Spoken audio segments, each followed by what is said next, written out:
You know this moment. The tightness in your chest, a vise grip tightening with every shallow breath. The cold sweat that isn't from heat, but from a primal internal alarm system, screaming that something is terribly wrong. Your thoughts are no longer your own. They are a swarm of hornets, a chaotic, deafening storm of what-ifs and worst-case scenarios, each one more vivid and catastrophic than the last.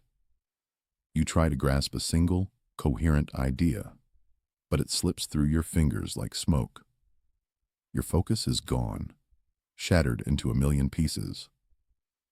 You are a passenger in your own body, a prisoner in your own mind, being dragged toward a cliff of pure, unadulterated panic.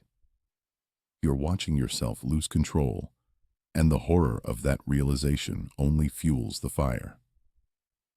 This is the moment of fracture. It is a single point in time, a crossroads in the chaos of your own nervous system. It is here, in this terrifying, breathless instant, that a fundamental choice is made.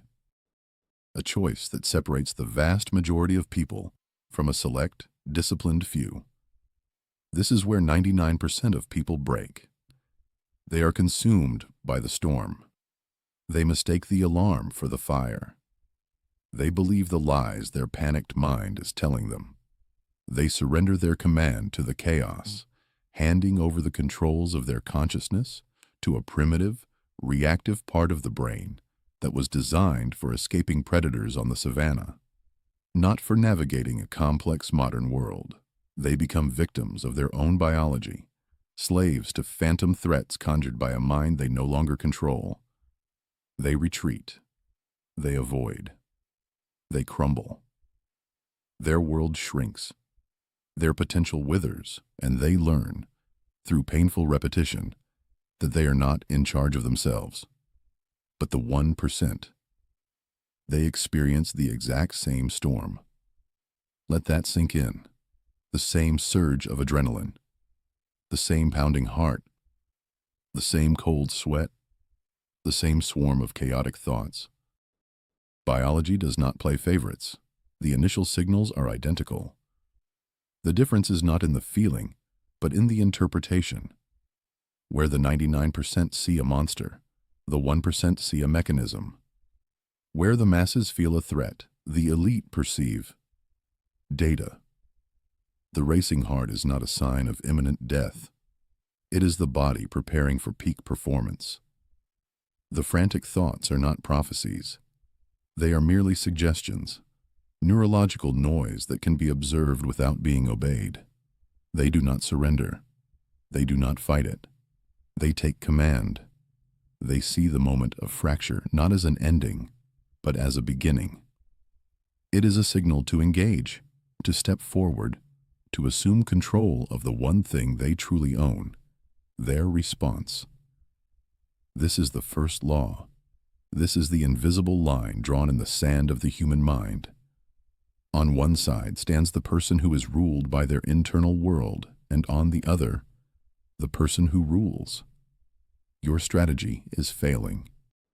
You believe that if you can just control every outcome, every variable, every person's opinion, then the anxiety will finally cease. You have convinced yourself that by worrying, you are preparing.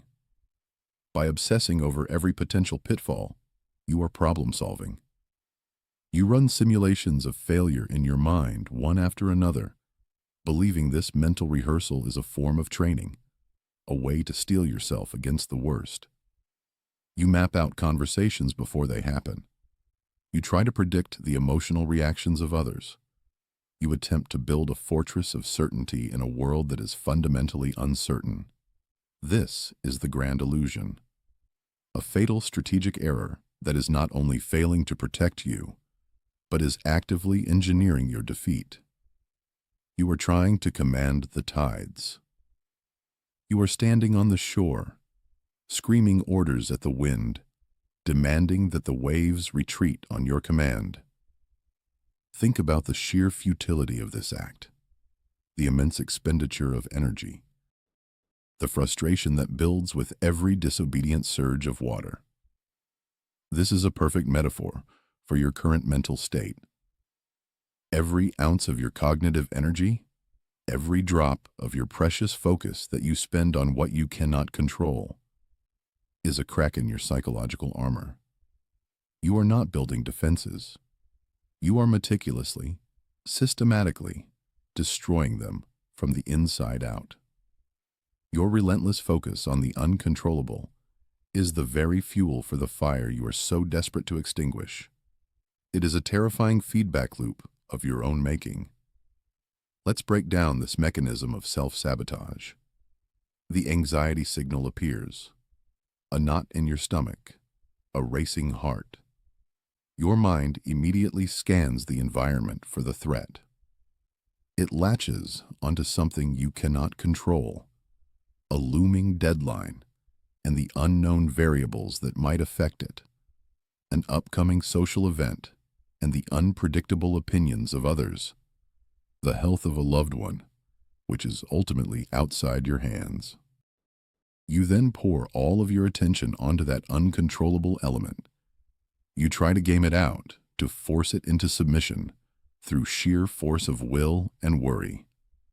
But because it is, by its very nature, uncontrollable, you fail. This failure to control the uncontrollable is then interpreted by your brain as evidence that the threat is even greater than you first imagined. The anxiety signal intensifies. Your heart beats faster. Your thoughts become more chaotic. And in response, what do? You double down. You try even harder to control the uncontrollable, which leads to an even greater sense of failure and powerlessness, which in turn skyrockets your anxiety. You are hemorrhaging strength, bleeding out your discipline on a battlefield that does not exist. You are fighting an enemy you can never defeat, not because it is too powerful, but because it is not yours to fight in the first place. This is not strength. It is not diligence. It is not preparation. It is weakness disguised as vigilance. It is the tactical blueprint for your own psychological destruction, a plan you are executing against yourself with devastating precision every single day.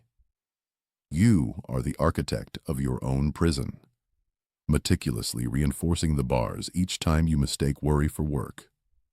And as you exhaust yourself in this pointless war, you leave your inner citadel, the domain you actually command, completely undefended and open to attack.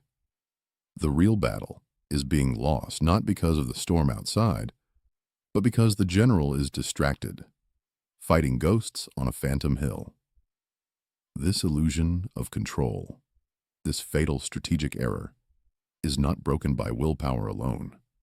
It is shattered by law, not a guideline, not a helpful suggestion, but an immutable, non-negotiable law of reality. It is a principle so fundamental that it governs the very mechanics of human suffering and freedom. And it was codified nearly 2,000 years ago, not by a king or a general in a palace, but by a man who had known the absolute depths of powerlessness. A former slave named Epictetus. He gave this law a name, the dichotomy of control. His words have echoed through centuries, a beacon for those seeking to build an unshakable mind. He stated, with perfect clarity, some things are in our control and others not. Things in our control are opinion, pursuit, desire, aversion, and in a word, whatever are our own actions. Things not in our control are body, property, reputation, command, and in one word, whatever are not our own actions. Let this sink in. This is not philosophy for a classroom. This is the operating system for reality. This is the source code of your sanity. You do not get a vote on its existence, any more than you get a vote on the existence of gravity. You can either recognize this law and use it to build an impenetrable fortress inside your mind, or you can ignore it and be crushed under the weight of a universe you are foolishly trying to lift. The 99% are crushed. They spend their entire lives in a state of undeclared war with reality. They pour their energy, their focus, their very life force into the column of the uncontrollable. They desperately try to manage the opinions of their colleagues. They lose sleep agonizing over a past mistake that cannot be unmade. They are emotionally devastated when someone they admire fails to acknowledge them. They try to command the loyalty of others, the outcome of a project, the health of their bodies, and the state of the economy. They are generals with no army, screaming orders at a hurricane, and they are perpetually exhausted, anxious, and defeated. Their suffering is not a product of their circumstances. It is a product of their profound ignorance of this fundamental law. The 1% build. They understand that their power, their true and absolute authority, exists within an incredibly small but infinitely powerful domain. This domain is their inner world. They do not waste a single calorie of mental energy on their reputation because they know it is a narrative written by others. Instead, they focus with ruthless intensity on their own actions, their own character, ensuring their integrity is beyond question. They do not obsess over the final outcome of a negotiation. They obsess over the quality of their preparation, the clarity of their communication, the strength of their position, the things that are entirely their own. They accept the reality of their physical body, with its vulnerabilities and eventual decay, and focus instead on their response to pain, their discipline in caring for it, and their choice to not let physical sensation dictate their state of mind. They build their fortress brick by brick, not with denial, but with a radical acceptance of this law. This is the source of their calm. This is the foundation of their power. They have drawn a line in the sand of reality, and they never, ever cross it. The 1% do not merely understand this law. They do not read it on a page and nod in intellectual agreement. They drill it. They forge it into their nervous system through relentless, disciplined repetition. They execute it under fire, in the heat of the moment, until it becomes an automatic, reflexive response, faster than the panic that seeks to consume them. This is not philosophy for a quiet study. This is a weapon for the battlefield of the mind. This is your new protocol. Listen carefully. Step 1 is triage. The moment you feel it, the first tremor of anxiety, the first signal of the approaching storm, you do not brace for impact. You do not run. You halt. You stop everything. In that split second, you become a battlefield surgeon, not the patient. You mentally draw a hard line in the sand of your consciousness. On one side of that line, you will place everything you cannot, under any circumstances, control. Be brutally honest. What will they think of your presentation? That is not yours. Whether the traffic will be clear on the way to the airport. That is not yours. The final outcome of the negotiation, the reaction of a loved one, the subtle shift in the economy. Not yours. Not yours. Not yours. You see them for what they are. Phantoms, external data, noise from a world you do not command. On the other side of the line, you place the few powerful things over which you have absolute and total dominion. Your next breath, you can make it deep and slow, or shallow and fast. That is your command, your physical posture. You can slump in defeat, or you can straighten your spine, pull your shoulders back, and lift your chin. That is your command. The words you choose to say next, the integrity of your effort in the next 60 seconds, the single, immediate action you choose to take. These are yours. This is your territory. This is the only ground on which the battle can be won. Step 2 is to discard. You look at that first list, the long inventory of uncontrollables. You do not negotiate with it. You do not reason with it. You consciously and ruthlessly sever your attention from it. This is a deliberate act of strategic abandonment. You must understand, your focus is a finite, precious resource. It is the energy that gives life to your thoughts. By focusing on what you cannot control, you are actively funding the insurgency in your own mind. You are feeding the very monster that is trying to devour you. So you cut the supply lines. Internally, you state the command with cold finality. This is external noise. This is not my mission. This is irrelevant. You starve it. You let the fire of anxiety burn out for lack of the only fuel it has, your attention. It will scream for it. It will create ever more dramatic scenarios to win it back. You will deny it. Step 3 is to attack.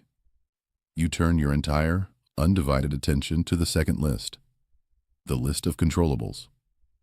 You do not try to tackle all of them. You select one, the single, smallest, most immediate action you can take right now. You do not wait for the feeling of fear to subside. You do not wait for motivation. You act in spite of the feeling. The mission is to move. Straighten your posture. Now, take one deliberate, slow breath, all the way in and all the way out. Now, write the first sentence of the email. Make the call. Take the first step out the door. You execute. In that single decisive action, you shatter the feedback loop of panic. You move from a state of passive terror, where the world is happening to you, to a state of active command, where you are happening to the world. The entire universe of your anxiety collapses down to the single, manageable point of your next chosen action. This is how you reclaim your authority. This is how you build your armor. You have your orders the next time the storm breaks. The next time the signal of anxiety fires in your nervous system, you will not retreat. You will not negotiate with the terror. You will not reason with the panic. These are the tactics of the weak, the strategies of the 99% who are destined to be ruled by their own biology. Your response will be different. It will be immediate, precise, and ruthless. You will execute the protocol. You will triage the threat, separating the noise of the uncontrollable from the signal of your own power. You will discard your focus from the external chaos with the finality of a surgeon excising a sickness, and you will attack the single, immediate, controllable action in front of you. This is not a suggestion. This is your new standing order, the default response hardwired into your mind through conscious, deliberate practice. The next test will come without warning. It always does. The question is no longer whether the storm will arrive, but whether you will be ready to command it. To remain a slave to your emotions is a choice. Do not fool yourself into thinking it is anything less. It is a choice you make every time you allow your focus to drift toward outcomes you cannot influence. It is a choice you make when you indulge in the fantasy that worrying is a productive form of preparation. This choice has a cost, paid daily in the currency of your life's potential. It is the book you never write, the business you never start, the conversation you never have, all sacrificed on the altar of a phantom fear. It is a life lived in a defensive crouch, perpetually bracing for a blow that may never land, while real opportunities pass you by unnoticed. Today, you choose otherwise. You choose to stop fighting unwinnable wars on the battlefield of your imagination. You choose to redirect every ounce of that wasted energy, that squandered focus, into the small, immediate territory over which you have absolute dominion. Your next action.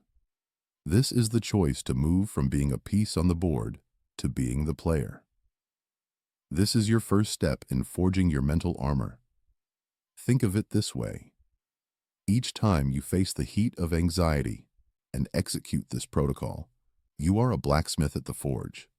The anxiety is the fire, making the steel of your mind malleable. Your conscious decision to triage, discard, and attack is the hammer.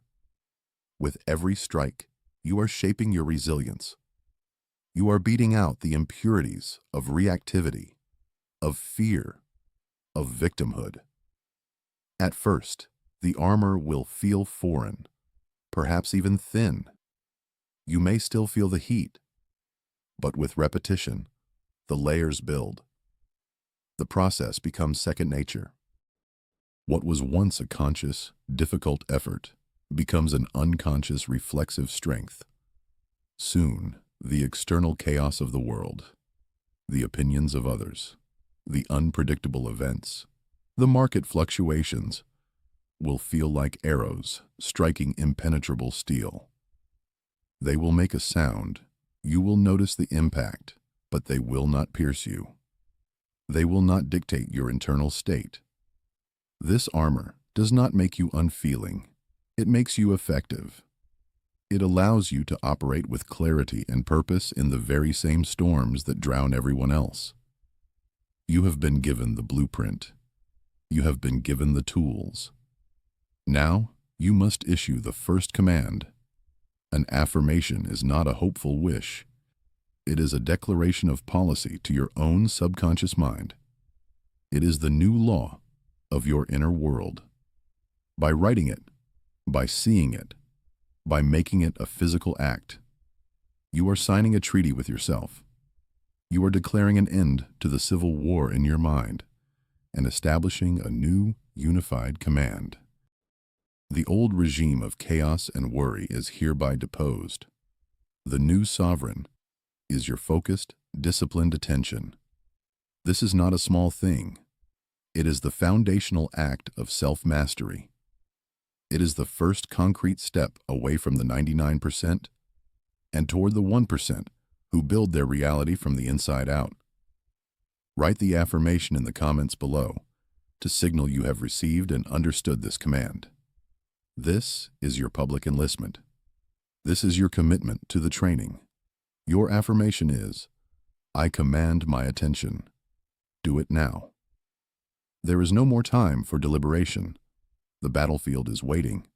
Then, subscribe. Your next briefing is imminent, and you will need to be ready for the next phase of your training. The world does not wait for you to feel prepared. You prepare while in motion. Dismissed.